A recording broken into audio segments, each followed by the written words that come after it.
Bien, pues una vez más estamos en esta chimenea, la Chimenea Podcast de la Cámara Nacional de Comercio. Estimados amigos, qué bueno que están con nosotros en este día tan especial. Ángel, ¿cómo te va? Amigo. Me va muy bien y estoy muy contento. ¿Sí? Porque fíjate que hace no más de una semana conocí a una persona muy especial en mi vida. Ok. Y yo no sabía que era muy especial en mi vida hasta que me dijo qué es lo que hacía, a qué se había dedicado. Ya veo. Y fíjate que yo creo que ya ni a ti, ni a mí, ni a nadie se nos va a olvidar, sobre todo a nosotros, a los empresarios de la Cámara Nacional de Comercio, porque el día de hoy, precisamente en el entorno de todas nuestras conmemoraciones, de todas nuestras actividades en el entorno de las 150 años que cumple nuestra Cámara, el día de hoy se va a manejar la develación del billete conmemorativo de lotería. ¿Cómo ves, estimado Ángel, esa manera? Me parece muy bien. Qué bueno que lo conmemoren. ¿Sí? Y qué bueno que lo pongan en un billete de lotería. Pues se va a poner en un billete. Así va a quedar para la posteridad. Exactamente. Fíjate que te comentaba acerca de que conocí a una persona muy especial. Sí. Porque muchas veces en nuestra vida pasan esas cosas y no nos damos cuenta. Es decir, hacemos cosas extraordinarias y pasan de largo. Sí. Cuando yo era joven, hace mucho tiempo, querido amigo, había una estación de radio que nos cambió la vida a mí y a muchas personas de mi generación y que no nos dimos cuenta de la importancia que tuvo, sino hasta muchos años después. Claro. Esa estación se llamaba Rock 101. Ajá. Y yo lo recuerdo mucho porque estoy seguro, bueno, no seguro, ahí trabajó un buen amigo que al rato... Ah, sí, mira, ok. Un amigo de la universidad, efectivamente. ¡Qué maravilla! Ok. Pero bueno, entremos al tema. Bienvenido a tu programa, Raimundo Gabriel. ¿Cómo Muchas te gracias. sientes? Bien contento y muy honrado de que me inviten y poder platicar con ustedes lo que sea un poquito de... Siempre el tiempo es muy limitado, pero lo más que podamos conversar siempre va a ser muy grato. Pues el calor de esta chimenea se va a empezar a mover con las notas musicales del rock. Así es. Así es que, pues empecemos. Ángel. Así es, bueno, ahora sí que retomando nuevamente. Con la taza. Sí. Con la mini taza. Fíjate que hace una semana fui a una exposición con un amigo pintor que manejamos ahí en la galería de tu servidor. Sí. Que es un muy buen amigo y que resulta que también conocí aquí a mi querido Raimundo. Entonces nos conocimos y me dijo, yo soy aquel famoso agente naranja de Rock 101. Sí. Entonces... pues inmediatamente ya empezamos a hacer memoria de aquellos años, de aquellos grupos y aquellas canciones, ¿no?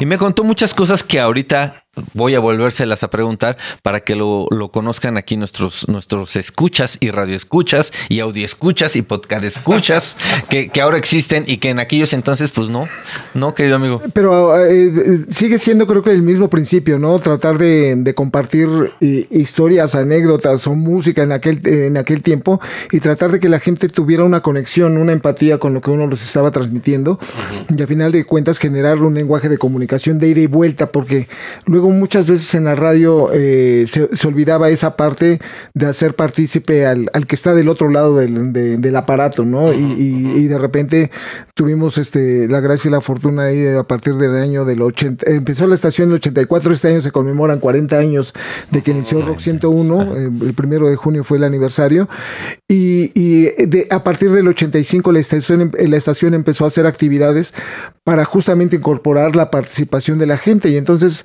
romper sobre todo esa barrera que había en la radio y no solamente de la llamada por cuál vota o qué canción es la que quieres, sino más bien ser copartícipes de lo que se estaba haciendo en cuanto al contenido y lenguaje de la estación, que en aquel tiempo decíamos Rock 101 es una estación de jóvenes para jóvenes y pues hoy seguimos con el espíritu de la juventud, aunque ya con canas.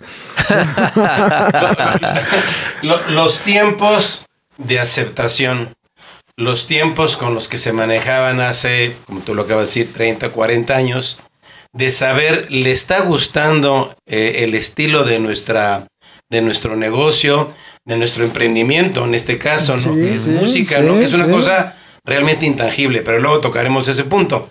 Y hoy en día, pues prácticamente en segundos vas teniendo las respuestas.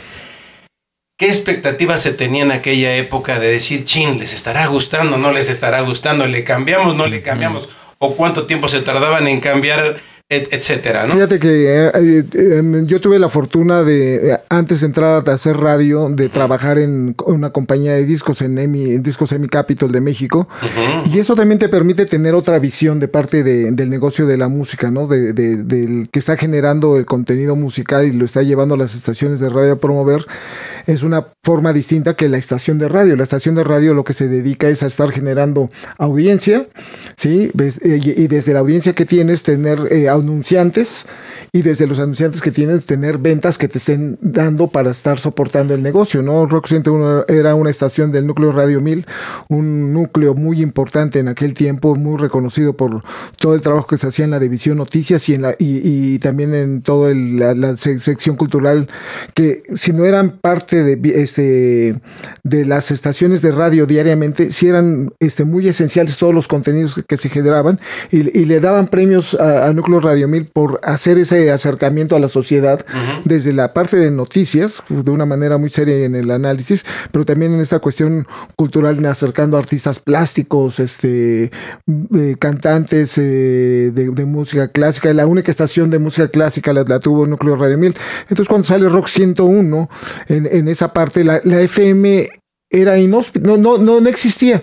Sí, era un desierto en el cuadrante, ¿no? Y de repente, había estaciones muy buenas en aquel tiempo, Jazz FM, recuerdo Stereo 100, ¿no? Con Mario Vargas, que de repente era WFM, que está en WFM Mario Vargas, después se transformó en WSFM con Víctor Manuel Luján, que fue el primer boom de rock que hubo, pero a final de cuentas eran espacios y eran shows en donde se lucía mucho el locutor, sí, presumía su voz impostada y toda esa parte, pero el contenido, pues a final de cuentas era mucho la copia de formatos que existían sobre todo en Estados Unidos. Cuando salió Rock 101, Luis Gerardo Salas, que era el director artístico de la estación, tenía igual el hecho de haber trabajado en investigación en muchas de las estaciones de Núcleo Radio 1000, le dio una ventaja de estar conociendo cómo era el medio de la radio y de entender o saber cuáles podrían ser las cosas que no se estaban haciendo. Y lo más importante que descubrió era el lenguaje de tú, porque en ese momento, la radio también hablaba de usted. ¿Sí? Entonces, con toda esa formalidad. Oiga, sí, usted que nos está escuchando y sintonice, ¿no? Y esa parte. Entonces fue la primera estación, y el eslogan, había también otro eslogan que decía, una estación de tú para tú. Ok. ¿Sí? Porque le empezamos a hablar a los jóvenes, y entonces ya empezó a ser realmente ese lenguaje juvenil en donde los chavos de las universidades empezaron a escuchar. Había un programa que se llamó Panorama 101, que fue el primer programa matutino de talk show que existió en la FM, y que de repente pues los chavos empataron con él, porque a las 7 de la mañana se despertaban, le ponían el radio y escuchaban a 3 voces súper ágiles platicando, poniendo música. Y es eso, ¿cómo lo medías en esa parte? En donde la gente te empieza a hablar, empieza a decir, pero también la única medición que existía en ese tiempo era la del INRA, ¿no? Entonces, ¿el qué? INRA, ¿Y qué era Instituto Nacional, era una compañía privada que hacía, era la única medición oficial que había para saber cuánta audiencia tenías. Cuánta audiencia tenías, ¿no? Y y se medían en puntos, pero en ese tiempo, me acuerdo cuando salió Rock 101, teníamos como 0.6, una cosa así de audiencia. Cuando Radio Universal, por ejemplo, que era siempre fue la estación líder en música inglesa, aunque era de catálogo, no de música nueva, pues se manejaba 11 puntos, por ejemplo, ¿no? Oye, ¿y la Pantera? ¡Wow! También, o sea, Radio 590. Por ejemplo, en ese tiempo... Pero ese era AM/FM. Era AM, ¿verdad? Es que la cuestión es esa, ¿no? La audiencia de AM también era, pues no se comparaba con la de FM, ¿no? Y entonces cuando tenías estaciones como La Pantera, Radio Éxitos, Radio Capital, que eran las líderes... Radio Joya. Radio Joya, pero era en español. En español. Sí, pero por ejemplo esas que manejaban mucho música en inglés, que era el formato más o menos que se manejaba en Rock 101, pues también, o sea, eran estaciones que igual llevaban años, ¿no? Trabajando en esa parte, y la radio en AM, pues en ese tiempo sí estaba pegado. Pero además era musical, ¿no? Y si se acuerdan, por ejemplo, esto del Por Quién Vota, que era muy clásico de Radio Capital, ¿no? Radio 590, ¿sabes? El jingle te lo sabes y lo recuerdas perfectamente. Capital, dime cuál. Sí, ¿no? Y entonces, sí, y vas manejando esa parte, ¿no? Entonces, esa pelea de poder empezar a abrir un medio como la FM, pues fue el que nos tocó a muchos en la parte de Rock 101, WFM, después se unieron otras estaciones como Stereo 100, y conforme fueron pasando los años del 83, 82 que tenía WFM, Stereo 100, Rock 101, 84, después fue cambiando toda esta cuestión y te vas consolidando hasta 2 años después, que es cuando ya te das cuenta de que realmente sí le gustaste a la gente, porque ya empiezas a hacer caos en las calles cuando sales a la calle a hacer una promoción. Pero estas mediciones se tardaban, ¿qué? ¿Días? Mes por mes eran mensuales. Mes por mes, qué barbaridad. Ya para qué. Ya lo habías regado, ¿no? No, pero y de repente, sobre todo en esa parte de imagínate los anunciantes, ¿no? Porque el anunciante igual llegaba y le pedía los ratings de las estaciones y también decidía, ¿no? ¿Con cuál estación me voy a anunciar, ¿no? Y a lo mejor vino la campaña de verano de alguna emisora y pues, subió el rating. Sí. Y dicen, el mes pasado estuvieron muy bien, me voy a anunciar con ellos. Y de repente resulta que en julio ya no hicieron nada, ¿no? Y de repente, pues sí, eran otros tiempos, ¿no? Y era muy complicado. Y sin embargo, en esa parte también era muy emocional, porque a final de cuentas, digo, yo creo que ustedes se acuerdan, igual tenían su estación favorita, y a final de cuentas te vuelves en cómplice del mensaje, ¿no? De tu locutor favorito, de tu programa favorito. Sí, tu horario, ¿no? Sí, o sea, Bandas, pijamas y pantuflas. Ahí está. Por ejemplo, ese era el programa líder primero en Radio 590. Ajá. Sí, Sergio Rod. ¿No? Sí, con Sergio Rod, que era igual una persona súper creativa y también le dio otra forma de que hacer a la radio. Pero Rock 101 siempre fue increchento, ¿no? Sí. O sea, desde que apareció, o sea, pegó. ¿Cierto? ¿O no? ¿O me equivoco? No, es que a final de cuentas es esa parte de ser distintos, ¿no? Y creo que conforme la gente, el boca en boca, se va convirtiendo en oído a oído, ¿sí? Porque te van recomendando, pero cuando ya pones el oído y de repente dices, sí, están poniendo música que no escucho en otras estaciones. Están diciendo cosas que no dicen en otras estaciones. Me están hablando como no me hablan en otras estaciones. Pues de repente vas generando todo un cuerpo que quieres que la gente se quiera vestir con la ropa que le pones a ese cuerpo, ¿no? Sí. Que en este caso, pues sí era la música y la forma de comunicar. Y como decíamos también, ¿no? Radio es lo que sucede entre canción y canción.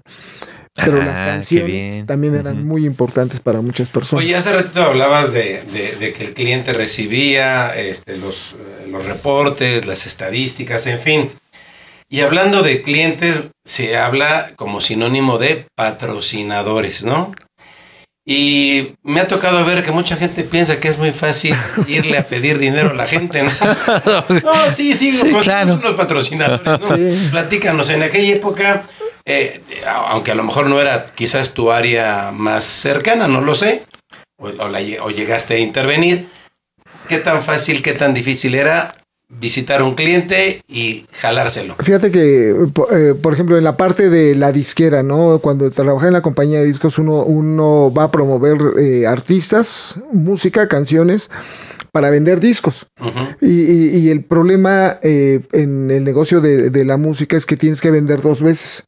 Porque primero tienes que vender la canción a un medio para que la toque, y cuando el medio ya la toca, tienes que ir a vender tenías que ir a vender el producto físico, que eran los LPs, cassettes, o luego los CDs, a las tiendas, que las tiendas lo vendieran, ¿no? Y entonces de repente eso era un doble trabajo de convencimiento para llevar eso, ¿no? En la radio, pues también es una cuestión complicada, ¿no? Porque y todavía se sigue haciendo ahora, ¿no? Antes, en aquel tiempo, existían mucho la parte de los intercambios con las disqueras, en donde uno hacía promociones, regalaba para regalar discos, o de repente las estaciones muy importantes te regalaban el arcón navideño, te regalaban el auto, clásico, el arcón navideño. O cosas así muy más específicas, o el Día de las Madres, ramos de flores, no sé, había siempre ideas para tener todos los meses, pero eran intercambios que hacían con las disqueras, sí, las estaciones de radio.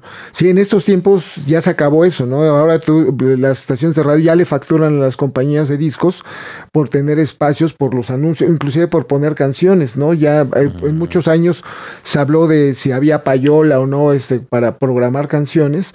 No, pues ahora, para evitar esas cuestiones, la estación de radio dice, si tú quieres que tu canción se toque 3, 4 veces, ya hay un tarifario de tiempo aire, ¿no? En esa parte. Y así mismo, pues es con los anunciantes. De repente me acuerdo mucho que cuando empezaba Electra,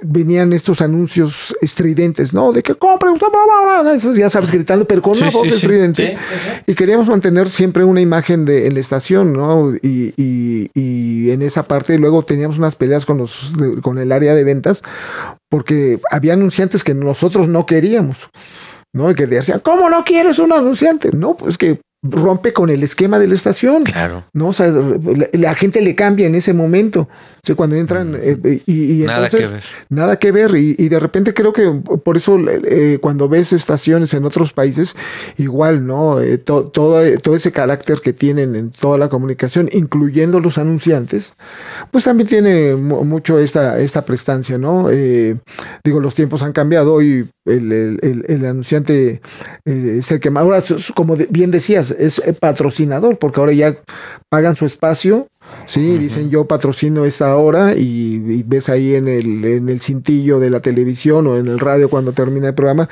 que este programa fue patrocinado, y dices las marcas que te patrocinaron, porque pagan la parte fuerte de la producción, ¿no? Que tiene, ¿no? En aquel tiempo no eran anunciantes, ¿no? Y el anunciante decía, confío en lo que tú estás haciendo, creo que tu estación me va bien, y cuando lanzaban el producto y de repente había una reacción en el público, pues también te dabas cuenta de que el anunciante igual funcionaba. En algún tiempo, fíjate, la estación Rock 101 duró del 84 al 95, pero en su tiempo fuerte fueron 8 años, del 84 al 92, porque salió el equipo original por algunas desavenencias con la dirección del Núcleo Radio 1000. Pero en esos 8 años, la estación, de que empezó de 1.6 de rating, nos convertimos en la estación número 1 de FMs.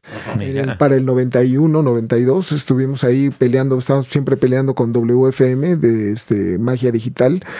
E inclusive en algún momento también le bajamos el rating a Radio Universal, ¿no? Que te digo que sigue siendo este formato de estaciones de éxitos muy importantes. Pero también nos convertimos en la estación que más facturaba en anunciantes en el Núcleo Radio 1000. Oye, amigo, ¿y quién decidió poner esta nueva serie de canciones, esa nueva serie de grupos en idioma inglés? O sea, ¿de quién fue esa brillante idea? Primero, todo el concepto de la estación de radio, por ejemplo, ahí fue Luis Gerardo Salas, ¿no? El egresado de la Ibero, que también trabajó muchos años antes en Radio 1000 haciendo investigación y todo de todas las estaciones, pero sobre todo para darle herramientas a las estaciones del Núcleo Radio 1000. Y entonces, cuando él surgió la oportunidad de manejar lo que se llamaba Sono 1000, pues él presentó este proyecto que se transformó en Proyecto 101 y luego en Rock 101 en un periodo de un año, y justamente vino a romper con toda esta cuestión, ¿no? Porque al final de cuentas, él siendo un universitario, lo que él notó que había una carencia de estaciones juveniles, sí, pero sobre todo en el trato, sobre todo en el trato, porque al final de cuentas uno dice, los jóvenes, y te digo, existía ese rompimiento, porque igual ponían lo que ponían las disqueras. Rock 101 fue una estación que igual vino a romper, éramos rebeldes, porque a lo mejor la disquera llegaba a promoverte un disco y tú le recibías el disco, pero ponías la canción del lado B, ¿no? Del sencillo, o de repente escogíamos, nos poníamos a escuchar todo el disco y decíamos, no, sabes que la canción que nos trajeron está bien chafa, bien mala, bien aburrida, lo que sea, y buscábamos otra, ¿no? Pero para también darle el espacio al artista, que también había artistas muy importantes, pero la idea a final de cuentas era esa, ¿no? O sea, tener una alternativa de comunicación, pero sobre todo crear ese perfil que ya fuera unificado.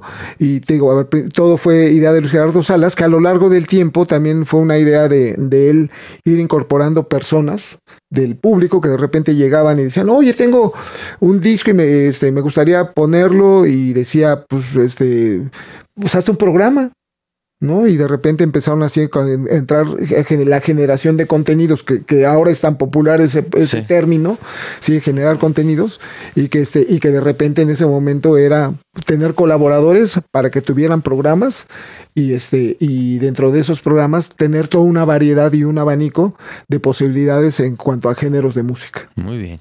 Yo tengo un grupo del que fui fan desde que recuerdo, que siempre me gustó mucho, y lo empecé a escuchar con ustedes también con más medida, era The Cure, ¿no? Hoy ya creo que sigue existiendo la banda, pero ya no hacen cosas nuevas, o hacen pocas cosas nuevas, no sé. Acaba de sacar un nuevo disco acústico. Pero en ese tiempo, escuchar por primera vez, no sé, Boys Don't Cry, cosas como ese tipo, pues era una revolución. ¿Ustedes lo manejaron? Sí, no, fuimos la estación que presentó a The Cure en México, pero como The Cure también era increíble que a pesar de que se lanzaban los discos de repente en México, no todos, no se editaban todos, pero sí los editaban en colecciones las disqueras. La radio no los tocaba porque no eran los discos que estaban en las listas de popularidad en Estados Unidos. Entonces de repente sí hubo una influencia siempre muy grande de lo que sucedía en Estados Unidos, y de esas listas de popularidad se tocaban las canciones, eran lo que reflejaba, y entonces todos esos grupos europeos se olvidaban, y de repente la radio en México no tocaba ni a U2, ni a The Cure, ni a Depeche Mode, ni a New Order, ni a Dire Straits, ni tantos grupos que de repente hoy son, uno les reconoce toda esa parte de novedad musical, y que también eso vistió mucho la propuesta de la estación, porque fue siempre una estación alternativa, que en aquel tiempo se llamaba más college radio según los estándares de Estados Unidos, pero para nosotros siempre fue una estación alternativa, porque también de repente en la programación incluíamos cosas, por ejemplo, de rock progresivo, y metíamos también cosas como Emerson, Lake and Palmer, Jethro Tull, Genesis, cosas que de repente, inclusive en las estaciones de Estados Unidos no se escuchaban, pero al final de cuentas también son un lenguaje musical radiofónico que muchas personas, o sea, pues, nos agradecieron, ¿no? Porque la parte de acercar igual el reggae, por ejemplo, en el programa de Offbeat, ¿no? Fue la primera estación que de repente tuvo todo ese género musical. Y había de todo, porque también tenemos un programa todos los días a las 2 de la tarde que se llamaba Chocolate Twist, que tocaba rockabilly, rock and roll, sí, música de los 50s, o toda esa influencia de la música de los 50s para estar bailando y estar con las guitarras y todo, pero ya trasladado a los 80s, ¿no? Entonces, a final de cuentas era enriquecer, ¿no? Y tener todo un abanico y una gama de géneros musicales, y eso nos ayudó mucho en la estación. Okay. Una pregunta que una persona me pidió que te hiciera a través de redes sociales. ¿Cuál sería la diferencia entre la radio tradicional y la radio online o el podcast? Bueno, es que básicamente siento que en aquel tiempo era novedoso porque uno se convertía en curador. Ante lo complicado de conseguir música en aquel tiempo, música distinta, música nueva, pues de repente uno recurría a los amigos que viajaban, ¿no? Y de repente llegaba un amigo de Francia, de España, de alguna parte del planeta, de Estados Unidos, y decía, oye, mira, traje este disco, y te lo traían en un cassette, en un LP, pero aquí en México era difícil conseguirlos. ¿Sí? Ahora con toda esta cuestión del internet, cualquiera puede acceder a la música que sea en cualquier momento. El problema que hay es de que hoy tú abres cualquiera de tus plataformas de música y tienes 20 millones de opciones, ¿sí? Y entonces vuelves a necesitar un curador que te diga no escuches esto, ¿sí? Claro. Te gusta este tipo de música y de repente por eso creo que los podcasts ahora son tan esenciales, porque cuando uno encuentra alguien que dice, me gusta cómo están hablando, me gusta cómo están dirigiendo, al final de cuentas se convierte en este pequeño programa que antes era el programa de radio, y de repente uno dice, La Chimenea, ¿no? ¿A quién van a tener de invitado en La Chimenea? Y va a haber gente que siempre que suban un programa o un podcast lo va a querer escuchar, ¿sí? Pero también, o sea, en esa parte sigues compitiendo ahora, ya no son 52 estaciones con las que compites, ¿no? Ahora compites con la radio, con los podcasts de todo el mundo, con la selección musical de todo el mundo, y por eso también siento que en estos tiempos la curaduría otra vez de todo se vuelve tan esencial, porque la gente al final de cuentas necesita una guía en cuanto a saber qué puede valer la pena y otra vez entendiendo esa parte de la comunicación que uno le puede transmitir. Fíjate que en esto que mencionas me parece muy interesante, por ejemplo, la reutilización del vinilo. Hablábamos el otro día, ¿no? Sí. De este arte objeto. Sí. Que ahora que con la modernidad pues se ha venido dejando de usar, ¿no? Incluso el CD y todo esto. Pero ahora hay un resurgimiento, y de hecho a mí como evaluador muchas veces me preguntan, oye, ¿cuánto me evalúas mi vinil, no? Ha venido a resurgir. ¿Tú crees que tiene futuro? ¿Crees que el CD vuelva a aparecer? ¿O eso ya está perdido para siempre? No, ¿cuál es tu visión? Es un presente, no es un futuro, ¿no? Ya es un presente. En Inglaterra, el año pasado, todo el año de junio a junio, otra vez tuvo un crecimiento todo lo que es la venta de vinil. Hay un problema, sí, que es la materia prima. O sea, es muy escasa, y eso también conlleva a que todo el mundo está llevando a maquilar a los países europeos del este de Europa, ¿sí? Ahorita la República Checa es quien está maquilando más vinil de calidad, ¿sí? Porque ahora ya hay también un estándar. Antes la gente, aquí en México había un montón casi todas las compañías de discos tenían su fábrica de vinilos, y de repente pues, luego se reciclaba, ¿no? Porque no había, para ahorrar dinero, salía más barato mandar a destruir los discos que no se vendían. O sea, lo que me está diciendo es que los grupos nuevos están mandando a hacer viniles. Sí. Y los grupos viejos, o sea, y hay una parte de coleccionismo nuevo, sobre todo en la gente joven, por redescubrir el vinilo, ¿no? Pero a lo que voy es de que, imagínate, si a la semana se editan aproximadamente unos 200, 300 discos a nivel mundial.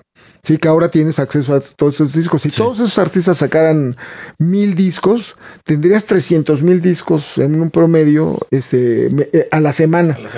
¿No? Y de repente, si lo vas proyectando, o sea, nos acabamos el petróleo. En viniles. En viniles, ¿no? Y de repente, por eso igual son caros. Sí, son objetos de colección, son ediciones limitadas, pero al final de cuentas hay una necesidad del ser humano de poseer el objeto. Sí, y de repente ahora están sacando muchas cosas que son de edición súper limitada, en donde te cuesta una presentación especial desde $150 hasta una caja que acaba de salir de John Lennon de $1,400. ¡Qué barbaridad! En donde la gente va y lo compra y dice, solamente son 1,000 cajas las que se hacen. Sí, no va a haber más. No va a haber más. Entonces ahí en ese momento es una edición súper limitada, en donde en cuanto se agota, se convierte en un objeto de mucho valor, tanto económico como emocional como sentimental. Claro. ¿No? ¿Sí? Pues amigos, estamos aquí con Raimundo Gabriel, que nos visita haciendo toda una historia, toda una semblanza de lo que ha sido el rock, sobre todo en la estación 101, Rock 101. emblemática, ante todo. Platícanos ahorita, como para cambiarle un poquito al tema técnico y al tema de las redes y todo eso.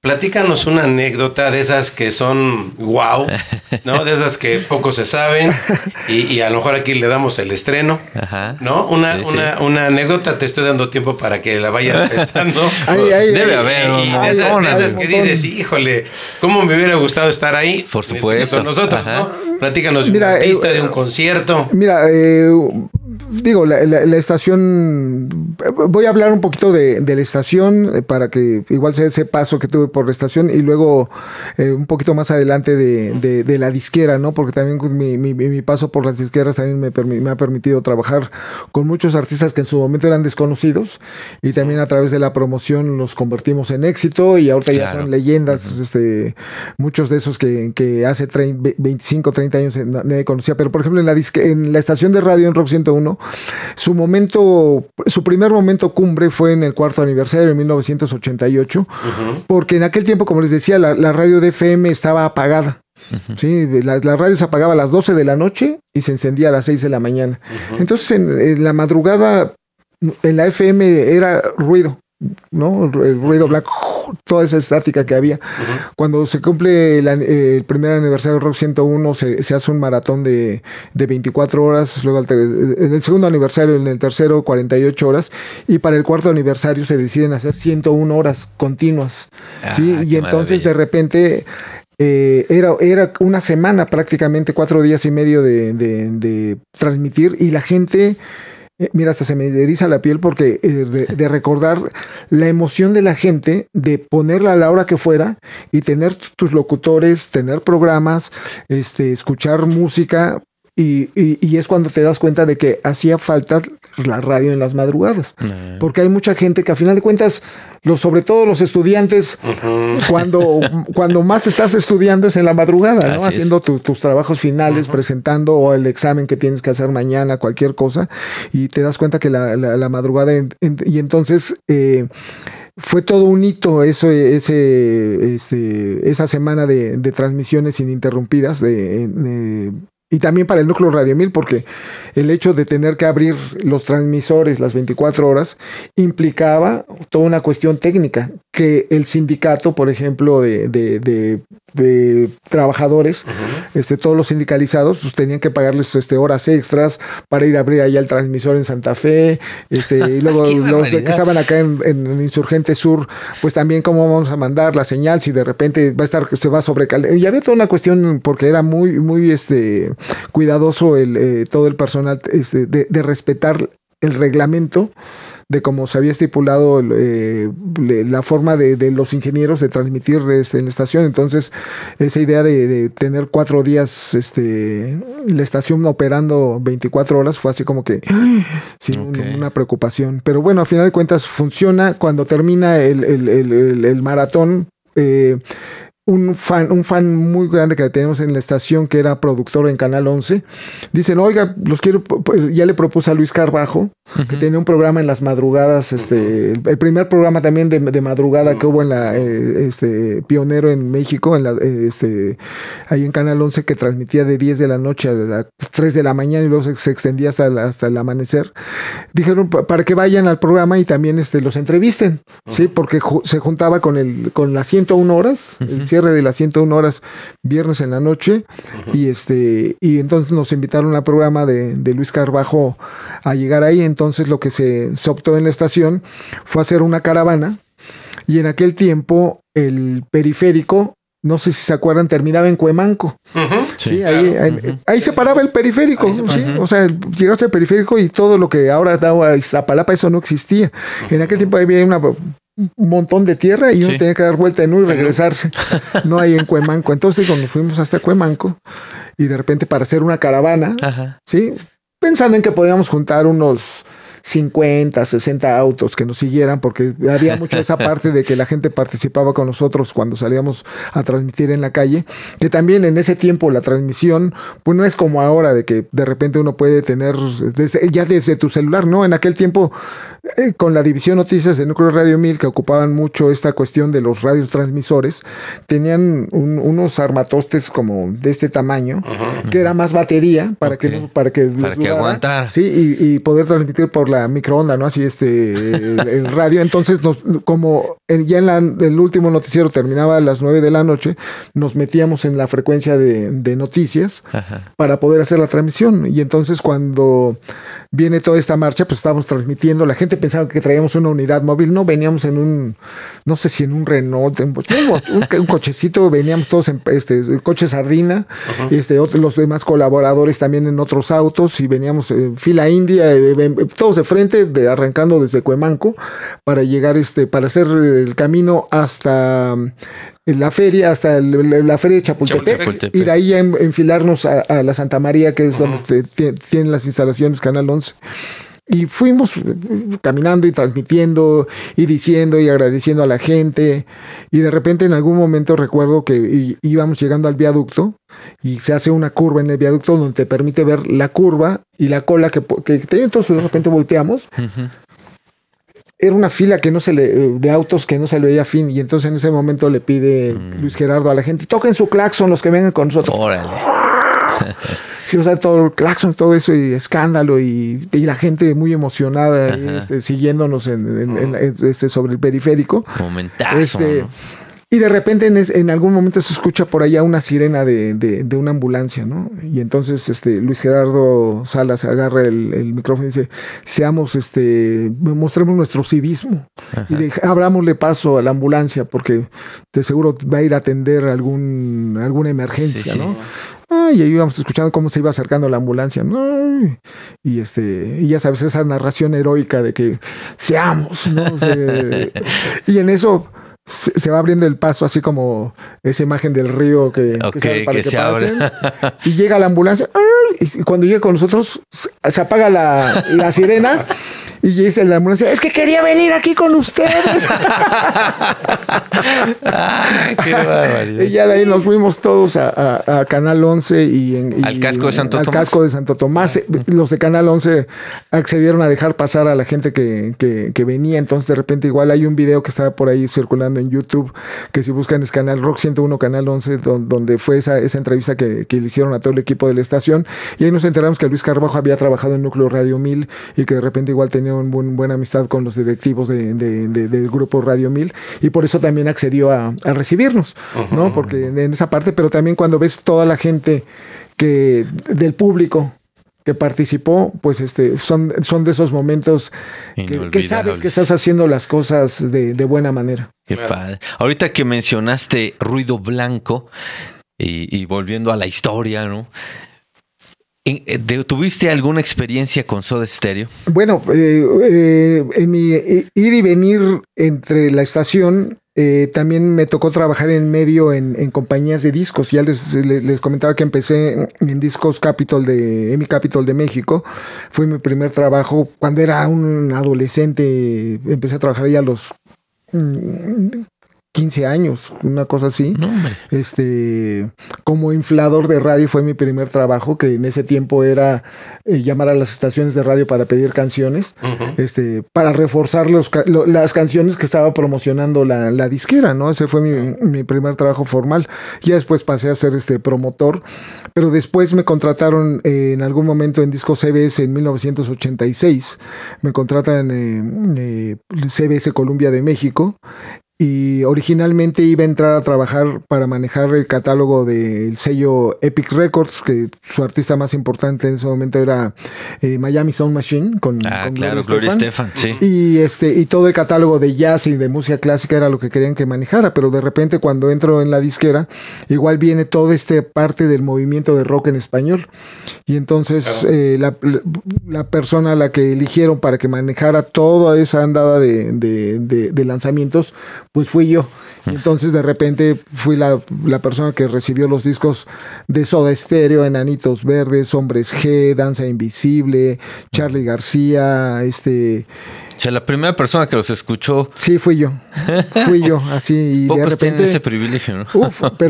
Y de repente regresamos a esta parte, ¿no? El haber estado en la estación de radio también, tocando música nueva, tocando música distinta, que no sonaba en la radio, también ayudó mucho en esta parte de poder escuchar música en español, que rock, con otros tintes alternativos de una música que no estaba sonando tampoco en la radio realmente, y fue así como de repente igual empezamos a promover La Muralla Verde de los Enanitos Verdes, Nada Personal o Cuando Pase el Temblor de Soda Stereo,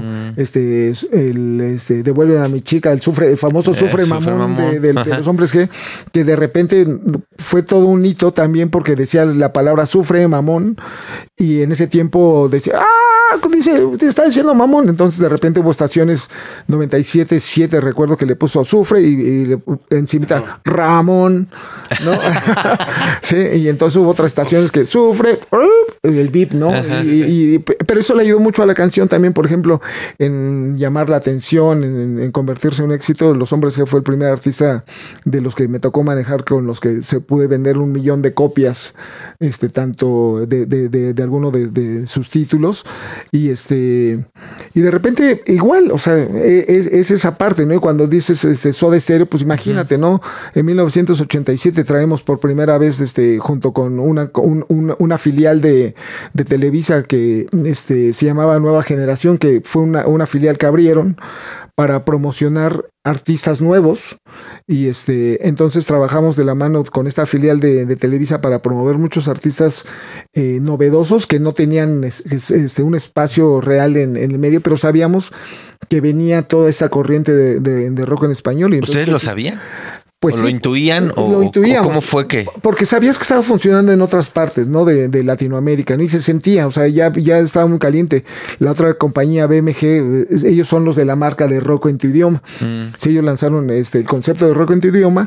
Nosotros lanzamos el de rock, le poníamos el nombre de rock argentino, rock español, pero era rock alterlatino.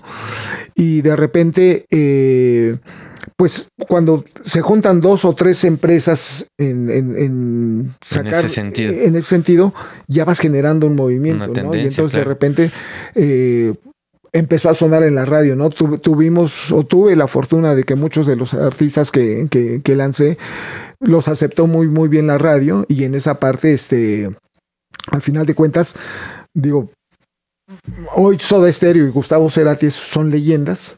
Claro. Y digo, y no los culpo, ¿no? Digo, a mí me tocó promoverlos. Pero te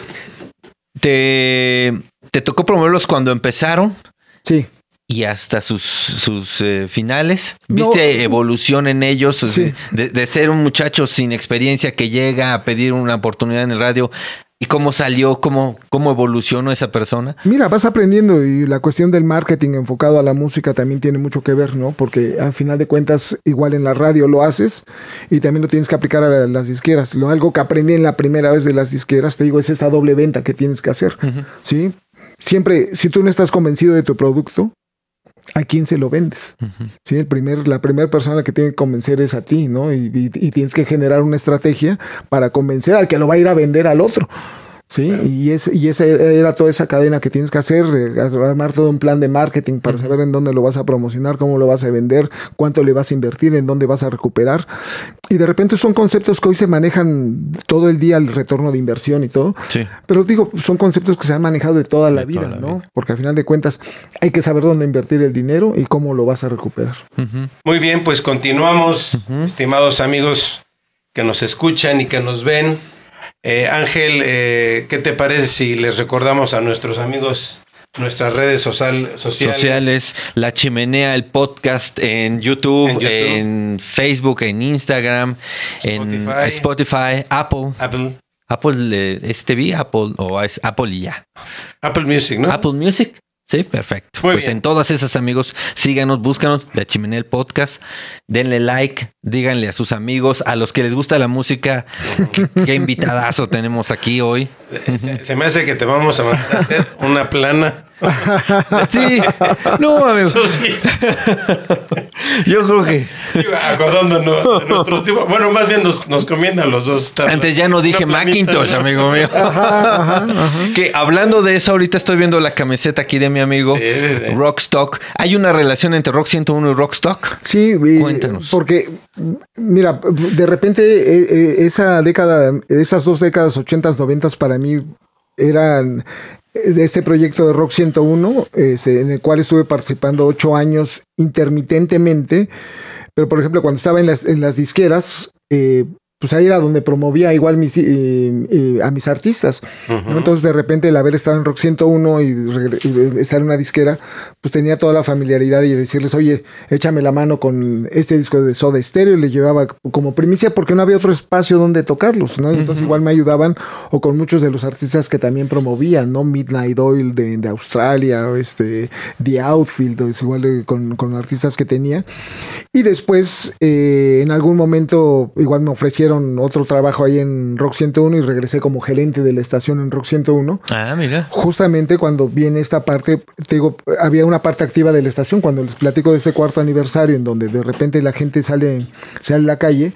A la par, igual la inquietud de la estación de no solamente ser una estación de radio, también se convierte en ofrecerle a la gente los discos que toca la estación. Entonces se creó una tienda de discos que se llamó Rock Shop, para que la gente pudiera buscar los discos, ¿no? Y supongo también que fueron competencia de esta famosísima casa de discos, ¿cómo se llamaba? Sorba. Antes de Mix Up, sí. Sí, de Hip 70. Que estaba en la zona rosa, sí, en la esquina de Londres. Fíjate, por ejemplo, nosotros le comprábamos discos a Hip 70, Super Sound, a Sorba, bueno, porque a final de cuentas cada tienda igual entre su nicho de compradores, pues tenía cosas muy seleccionadas, ¿no? Y la idea era justamente a buscar y generar ese abanico de posibilidades y opciones. Pero ya cuando te vuelves en el proveedor de música para los radioescuchas que están del otro lado, pues en vez de mandarlos a que buscaran todas las estaciones, dicen mejor vayan a una tienda donde está toda esta música y ya la pueden comprar. Igual empezaba Tower Records igual por aquella época, ¿no? Y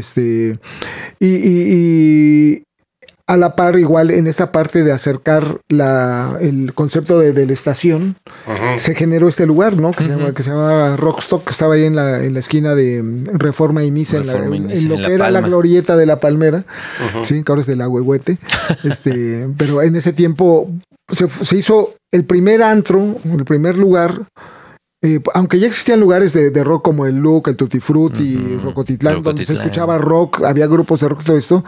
Rockstock fue el primer concepto de antro, así de antro, en donde había barra libre y donde la gente iba a bailar rock.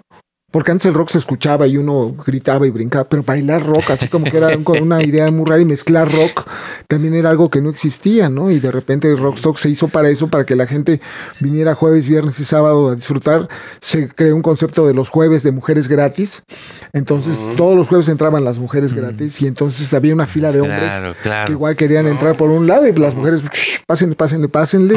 Y de repente igual, o sea, todos los días a la 1 de la mañana, a las 12 de la noche salía un grupo a tocar. ¿Sí? Y a la 1 de la mañana se abría la pista, y de 1 a 3 de la mañana eran 2 horas de reventón absoluto, ¿no? Total, en donde pues igual la gente escuchaba todos estos grupos que estaban en la estación, pero ya en un formato de mezcla, ¿no? Y Rockstock estuvo operando desde noviembre del 87 hasta el 2004, pasando por igual varias administraciones y todo, pero a final de cuentas el concepto siempre fue el mismo. Pero en el tiempo de Rock 101, que fue hasta el 95, pues fue un concepto en donde muchos de los que me dicen, al menos como la mitad de la Ciudad de México, dicen que fueron a Rockstock. Claro. ¿Sí? De los que tienen arriba de 35 años, 40 años. Y de repente les digo, oye, pero si tienes esa edad, eras menor de edad cuando entras a Rockstock, sobre todo las mujeres. Me dice, claro, yo tenía 15 años. Sí, ahora resulta que todos entraron cuando eran menores de edad, ¿no? Pero, digo... Pero sí lo creo, amigo mío. Yo entré a la última carcajada de la Cumbancha a los 14, 15 años. ¿En serio? Sí, claro. Sí, hijo, yo ya soy viejo entonces. Oye, mi estimado Raimundo, ¿qué te parece si vinculamos esta plática a lo que es el arte, a nuestro arte en México, que es enriquecedor? Y de hecho, te queremos hacer una extensiva invitación. Gracias. ¿Verdad? Porque en el mes de noviembre, en nuestra Cámara Nacional de Comercio, va a echar a andar por primera vez el primer Congreso Mundial del Mariachi. Maravilloso. Así es que, ¿qué te parece si vamos vinculando esto a lo que es la música, el arte popular mexicano, la música popular de hecho? Y yo te preguntaría, en aquella época, cuando llegaban a invitar a algún mariachi y había que tocar en vivo, sé de buena fuente que era muy complicado sonorizar y poner a tiempo a toda la gente, los micrófonos y todo esto. Platícanos un poquito de esto para luego empezar a platicar de lo que es el mariachi y la música, ¿no? Fíjate que de repente en esta cuestión de la música tradicional mexicana, de repente cuando estuve trabajando en Disco CBS, el artista más grande de música, el cantante más importante de música ranchera ha sido Vicente Fernández. Sí, bueno, igual pongo a Pedro Infante, ¿no? Pero Pedro Infante marcó una pauta de cómo hacer las cosas, pero Vicente Fernández fue un artista que le dio mucha salida a nuevos autores, sobre todo mexicanos contemporáneos desde la década de los 70s, y siempre fue reconocido en esa parte. Pero sí tienes toda la razón. Algo que siempre fue una limitante en los medios aquí en Mexicanos era tocar en vivo. Sí, para tocar en vivo no había esta parte. Y regresamos a la parte de los sindicatos, porque el que manejaba la consola tenía que ser el ingeniero del sindicato, por ejemplo, de Televisa, ¿no? Que solamente esa. Entonces, de repente tú traías. Que estar agremiado al sindicato para poder. Sí, pero de ellos. Ajá, porque claro, de repente, si tú traías un ingeniero, igual, aunque fuera sindicalizado todo eso, no tenía el permiso de meterle mano a la consola, ¿no? Okay. Entonces, pues, y de repente microfonear y todo eso, decía, no, es que si nos tardamos, hay que hacer el tiempo, la prueba de sonido, y eran bien complicado, ¿no? En esa parte, pero al final de cuentas, algo que se fue aprendiendo con el tiempo es a respetar el quehacer del músico, ¿no? Y a final de cuentas, digo, se hicieron, tradicionalmente hay unos mariachis de una gran dotación, como el Vargas de Tecalitlán o otros que son nombres famosos, populares, que de repente igual sabes que necesitas micrófonos ambientales y te dan ese sonido, ¿no? De un mariachi en vivo, porque al final de cuentas no hay nada mejor que escuchar un mariachi tocado en vivo. Claro. ¿No? O sea, porque es esa magia, ¿no? Y de repente cuando tienes un buen cantante que los acompaña, que se conoce las letras, ¿sí? Igual, o el primo, ¿no? Que dices, invito al mariachi que toque aquí en mi fiesta de cumpleaños, pero siempre hay alguien que se avienta a cantar las canciones, se siente, ¿no? Y creo que tiene esa festividad la música mexicana y siempre se ha transmitido. Y de repente a lo largo del tiempo hemos encontrado artistas como Juan Gabriel, Rocío Dúrcal, que importaron el mariachi. Rocío Dúrcal y Juan Gabriel en España son... Lo llevaron a España. Hitos, ¿no? Así porque y la gente conoce la música vernácula mexicana porque, hubo toda esta parte de exportación que hubo de la música tradicional mexicana. Pero por otro lado, por ejemplo, ahora encuentras mariachis que vienen de otras partes del mundo, que también vienen en esta parte más contemporánea, con fusión, porque al final de cuentas ya la música en algún momento deja de ser tradicional de alguna región en estos tiempos, cuando alguien la adopta y dice, me tocó ver una amiga rusa que canta mariachi allá en Rusia. Sí, se regresó ella a vivir a Rusia, aprendió el español, a cantar el español, todo eso muy bien aquí en México, y se regresa a Rusia, y ahorita en un restaurante mexicano allá, montó un mariachi, ¿sí? Y le va súper bien cantando canciones de mariachi allá en Rusia, ¿no? Okay. Entonces, ¿a ti te gusta la música popular? Sí. ¿O solamente rock? No, me consumo de todo, sí. Hay cosas que no entiendo, ¿no? No entiendo el reggaetón, que es cuando me doy cuenta que ya las canas están predominando, ¿no? Y hay presencia. Hay géneros que prefiero no abordar, pero en general, o sea, la música a final de cuentas sigue siendo esa parte donde mueve emociones y son momentos, ¿no? En los que te encuentras. Y como le digo a la gente, ¿no? No hay nada como descubrir cosas nuevas, ¿sí? Porque al final de cuentas eso igual te ayuda a mantenerte activo, joven, ¿sí? Y eso se aplica a todas las artes, ¿no? No solamente claro. en la música. De repente dices, voy a ver danza, ¿no? Y uno piensa danza y piensa en el Cascanueces o en el Lago de los Cisnes. Sí. Y no, o sea, hay un montón de expresiones, ¿no? Además, fíjate qué interesante ahorita que lo mencionas. Hay artistas que se involucraron en la música, que son cantantes o músicos, pero que también incursionan en otras áreas, ¿no? Sí. Lo platicábamos el otro día, José Force, el vocalista de La Cuca, ¿no? Sí, sí.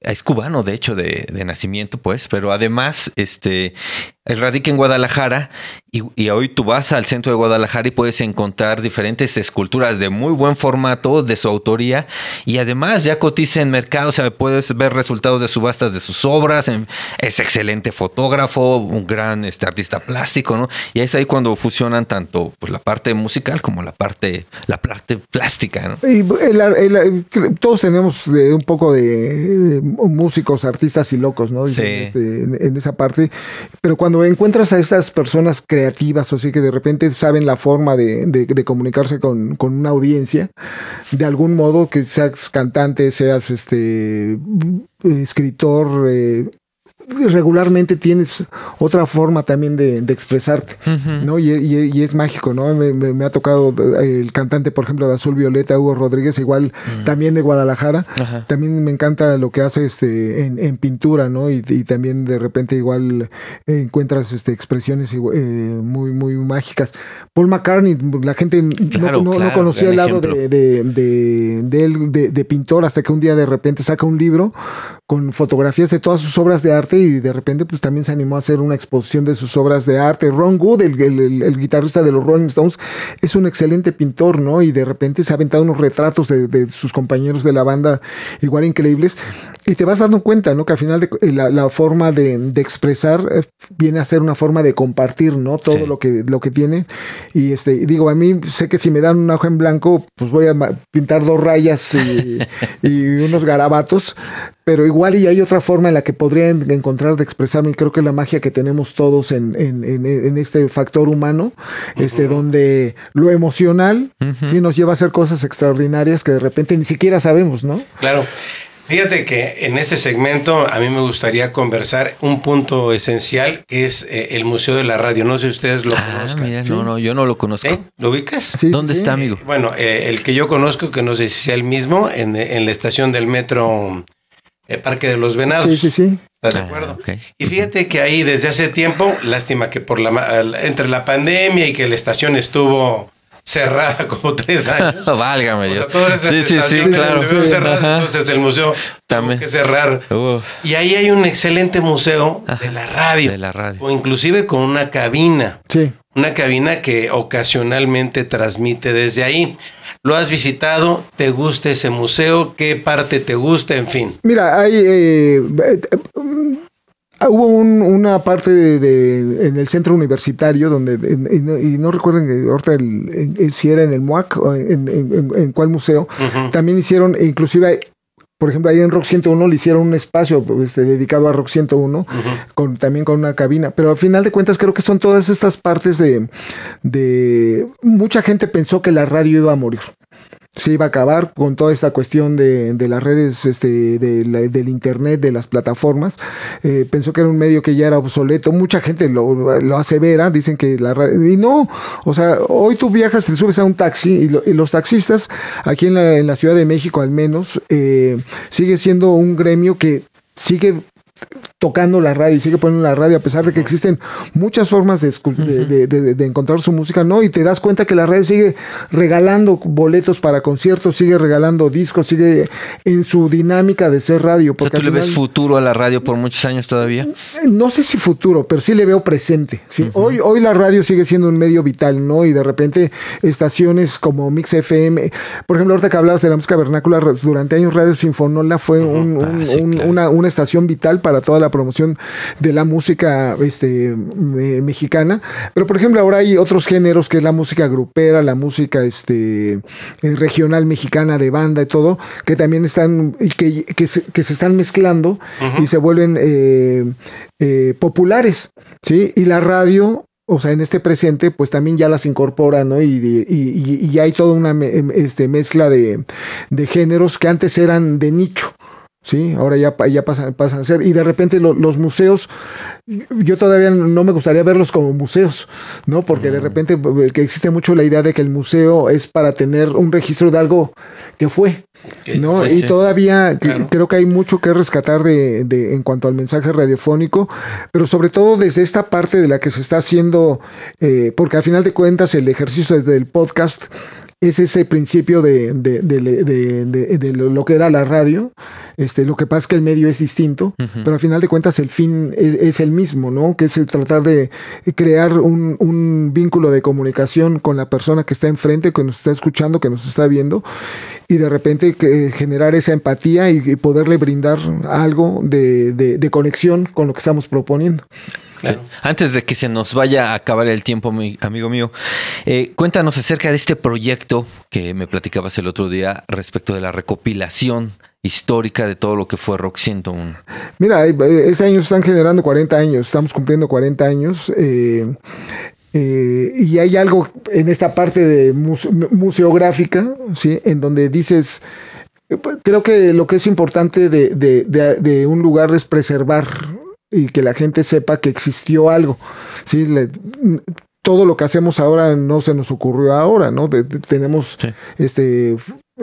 escuchamos, aprendimos, le decía a alguien, por ejemplo, en el fútbol se perdieron en las narraciones de fútbol personajes como Ángel Fernández, no sé si se acuerdan Claro, de totalmente. esos locutores clásicos, Sí, claro. ¿no? El Mago Septién en béisbol, en la lucha, ¿no? Y porque eran personajes que tenían que hacer. Antes a los locutores se les exigía un examen para ser locutor, un Así es. examen de conocimiento general, y además también era importante tener esta presencia de voz, ¿no? Que llenara el micrófono y que se sintiera y de imaginarte a alguien. ¿Quién es el que ¿Quién está es el detrás que de está esa hablando? voz, no? Sí, o sea, tan increíble, ¿no? Pero además que sabías que tenía todo un conocimiento general de lo que ocurría en el planeta, de la forma de expresarte, ¿no? Y que, pues, también decimos nosotros en Rock 101 fue nuestra culpa de que, pues, en este ánimo revolucionario, agarramos el micrófono, empezamos a hablar, y de repente así se convirtió después la radio, ¿no? De que ya en todas las estaciones tienes ganas de hablar y ya solo se pagaba el desplazamiento sindical de locutor. Pero a lo que voy es de que se va olvidando muchas de las cosas, ¿no? Y si de repente uno no trae a la memoria a la gente cómo se hacía, pero sobre todo desde el presente en que muchas personas como Ángel de repente son fans de lo que era Rock 101, ¿sí? Y de repente me encuentro muchas personas en la calle que cuando dicen, tú eres el agente naranja.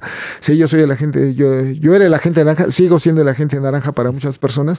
Se emocionan porque viene esta parte donde siguen escuchando en sus cassettes grabados lo que era la estación, siguen escuchando en sus playlists las canciones que se tocaban en la estación y quieren seguir viviendo, o sea, hacen fiestas especiales de Rockstock, tributo a Rockstock o a Rock 101 y la gente va ahí. Entonces sabes que hay una parte donde la gente quiere saber cómo se hacía todo. Entonces estamos haciendo una parte de recopilación y también histórica y de recuerdo para que antes de que se nos olvide quede, y que es un poco también como esto que me invitaron aquí con ustedes aquí a la chimenea, que es tener un poco los recuerdos, pero igual en esa parte de saber que fuimos parte de algo que sucedió, pero que para muchas personas sigue existiendo, ¿sí? Entonces no es todavía el museo, pero Mira, amigo, velo como el Museo de Arte Contemporáneo. No, pero, Es un museo, pero te presenta lo contemporáneo, lo pues, que sigue en vigente. a veces, porque luego de repente igual voy al Museo de Arte Contemporáneo y me ponen muestras de artistas que ya sí, digo, fueron contemporáneos en algún momento. Te interrumpí, cuéntanos del proyecto. Y es eso, no, y ese, mira, la idea es esa, ¿no? Rock 101 sigue vigente en redes, hay rock101.com, que es el proyecto de Luis Gerardo Salas. Yo de repente colaboro en algunas cosas, pero yo ya me manejo por el lado independiente, asesorando grupos y proyectos de música. Pero también hay esta parte activa. A final de cuentas, fue la vivencia de uno estuvo ahí, ¿no? Y de repente cuando la gente sabe que trabajé, por ejemplo, con Paul McCartney o con los Rolling Stones, de repente te dicen, ¿cómo fue eso?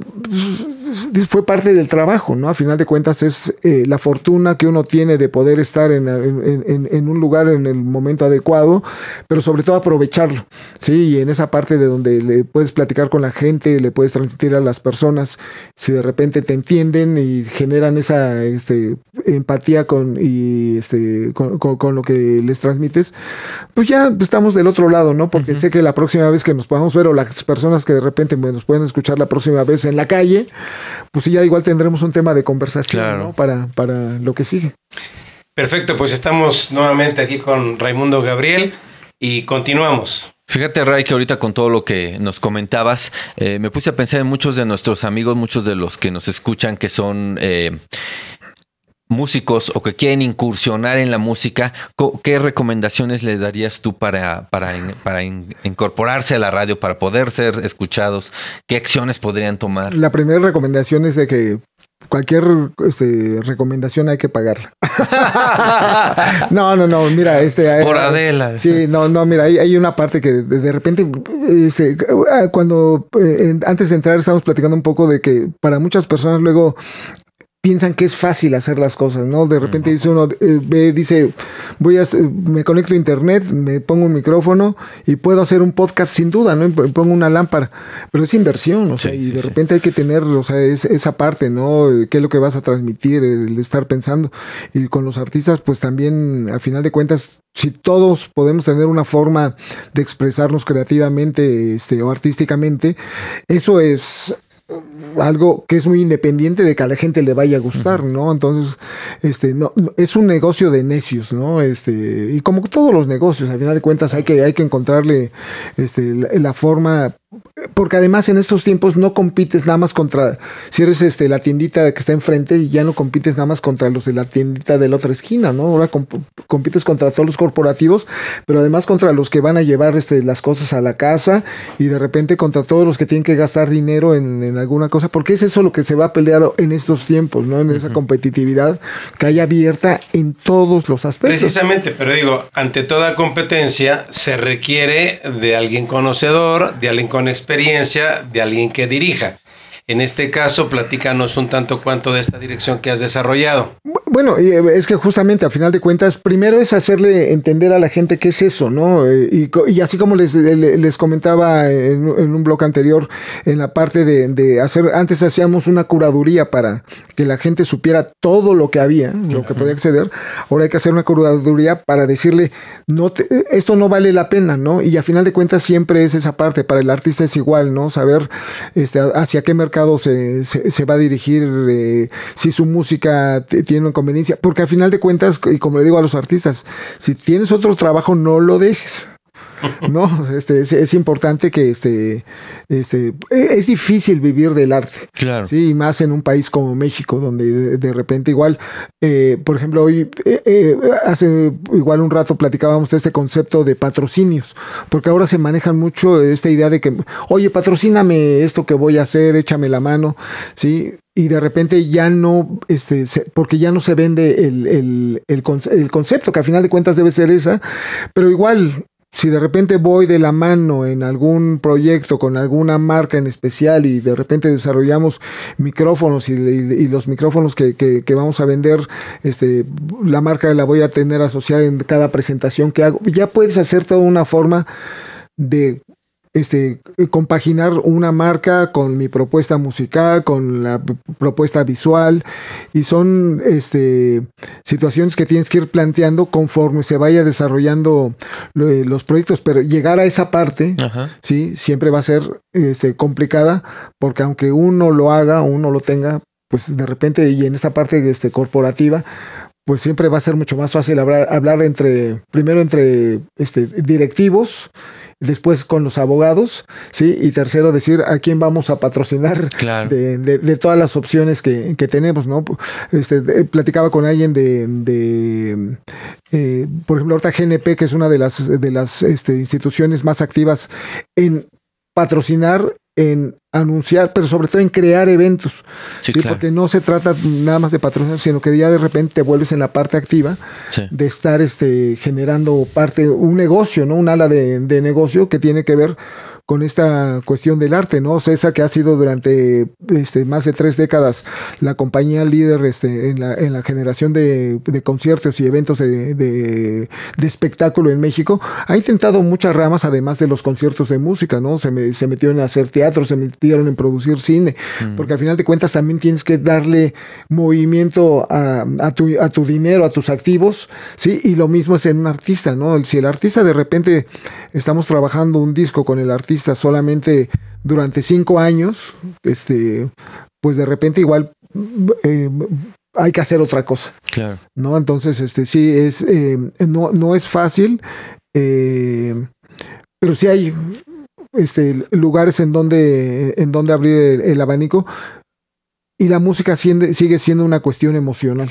O sea, amigos, si ahorita, por ejemplo, nos escucha el líder de una banda o unos chicos que quieren empezar a pegar más fuerte, ¿te pueden buscar para que tú los dirijas en esta parte? O también, también hay una cuestión real, igual y para plantear un principio, igual no dirigirlos, ¿no? Pero sí de repente ver qué es lo que hacen y ser muy claros, ¿no? Porque igual para muchas personas decir las cosas como son, luego no son lo que quiere escuchar alguno, ¿no? Y de repente uno ve estos programas de televisión en donde los jueces están calificando y de repente la gente ve a personajes como mi buen amigo Arturo López Gavito, que se pone muy duro en los programas estos de concursos, pero al final de cuentas eso es.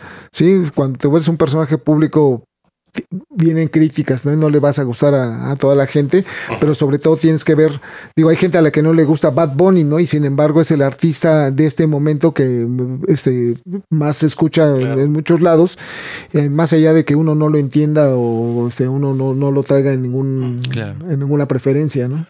Oye, antes de que nos des redes sociales, que nos des algún teléfono para cualquier asesoría, obviamente. Obviamente. Con tu comisión. Bueno, sí, fue para allá.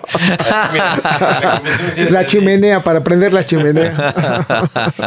Estamos viviendo en este momento una época muy interesante, muy bonita de deporte con las Olimpiadas. Sí, sí. Dame un punto de vista tuyo de lo que es el aspecto musical, sobre todo en lo que fue la inauguración.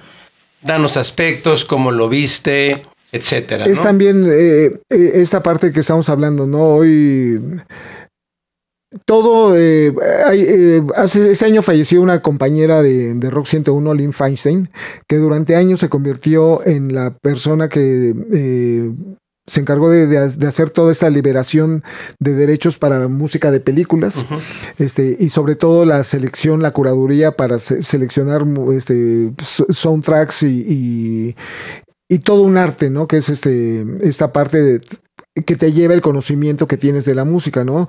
Cuando tenemos eventos como ahora que fue la inauguración de las Olimpiadas, también la persona que hizo toda la selección musical se nota que es alguien, primero, que sabe un montón de música, y segundo, que tiene un buen gusto, porque también la forma en la que la fue mezclando y todo, porque al final de cuentas, hoy la música viene de... Imagínate que estemos aquí en este momento y de repente se escuche una música suavecita aquí de fondo con nosotros, o de repente la producción le pone algo, ya nos va a cambiar el carácter de lo que estamos hablando, ¿no? Y si de repente le pone esa forma, ese ambiente que te va dando una musicalización, es vital. Y si nuestra vida diaria tuviéramos una musicalización, cada vez que vamos a hacer algo, quizás seríamos distintos todos, ¿no? Y si tuviéramos una musiquita aquí suave, todos estaríamos sonriendo todo el día y no habría tantas guerras. Y de repente, por ejemplo, alguien me decía, ¿no? Otra vez tocaron Imagine de John Lennon en la inauguración de las Olimpiadas, y ya es la quinta o sexta vez que la tocan en la inauguración de las Olimpiadas, lo cual habla que una canción que genera todo este concepto de unión y de hermandad, de armonía, ¿sí?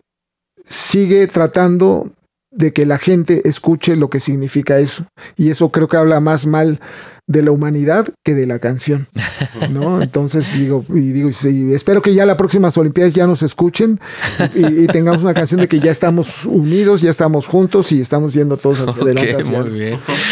Amigo mío, ¿en dónde te pueden encontrar la gente que te busque? Sé que estás tocando en un bar, en un lugar. Hay un lugarcito ahí que en la lateral del circuito interior antes de llegar a Metro Juanacatlán aquí en la Ciudad de México, que se llama Joe's Garage, que es un lugarcito de amigos, y me están invitando una vez al mes a poner música, a veces un jueves, a veces un sábado, pero manejo básicamente la red que más manejo es Facebook, Raimundo Gabriel. Gabriel es mi apellido, así es como me encuentran. En ex Twitter, estoy como el original, agente naranja original. Ok. Sí, y y tengo otras redes, pero básicamente esas dos es en donde mantengo comunicación con la gente. Y si de repente se quieren, ahí pueden checar cuando los días que voy que vas a estar en este lugar, en este lugarcito ahí tocando. Y por ahí también, o sea, al final de cuentas, cuando vean cosas de Rock 101, generalmente me están invitando igual a participar, o con fiestas de Rockstock, igual por ahí andamos. Y la idea es seguir siendo un viejo joven, no chavorruco, un viejo joven, un adulto contemporáneo, alternativo, y porque al final de cuentas, como todos los héroes musicales de ahora, ¿no? Son los héroes que presentamos hace 40 años y siguen siendo vigentes, y vemos a Bono, y vemos a Robert Smith, y vemos a Dave Gahan, y todos estos, Simon Le Bon, Peter Gabriel, y todos estos artistas que de repente nos han acompañado durante tantos años. Y pues porque al final de cuentas hay esta parte, ¿no? De estar reciclando, donde la gente descubre que lo viejo no es viejo, ¿no? Simplemente no lo conocía. Excelente, Raimundo Gabriel, pues qué gusto tenerte aquí. Así es que esta es tu casa, tu chimenea. Muchas gracias. Y esperemos que no sea la primera, sino que sea la primera de muchas veces que tengamos por acá. Así es que, estimados amigos, empresarios de la Cámara Nacional de Comercio, les dejamos nuevamente nuestras redes sociales. Así es, todas las que ya conocen. YouTube, Apple Music, Spotify y todas las demás. Exacto, en Instagram y en Facebook, por ahí nos podrán encontrar. Les recordamos que la revista de la Cámara Nacional del Comercio ya salió. Pídanla porque es suya, no tiene ningún costo. Y preparémonos para el día de hoy, para esa develación del billete de lotería de los 150 años. Sí. Chequen las redes sociales porque prontamente se subirán los videos de este gran día. Muchas gracias, Raimundo Gabriel. Alfonso, muchas gracias. Estimado amigo Mi querido amigo Alfonso. Ángel, gracias. Ray, qué bueno tenerte aquí. Consumamos arte, consumamos música. Ajá, así es. Y que Dios los bendiga. Hasta la próxima.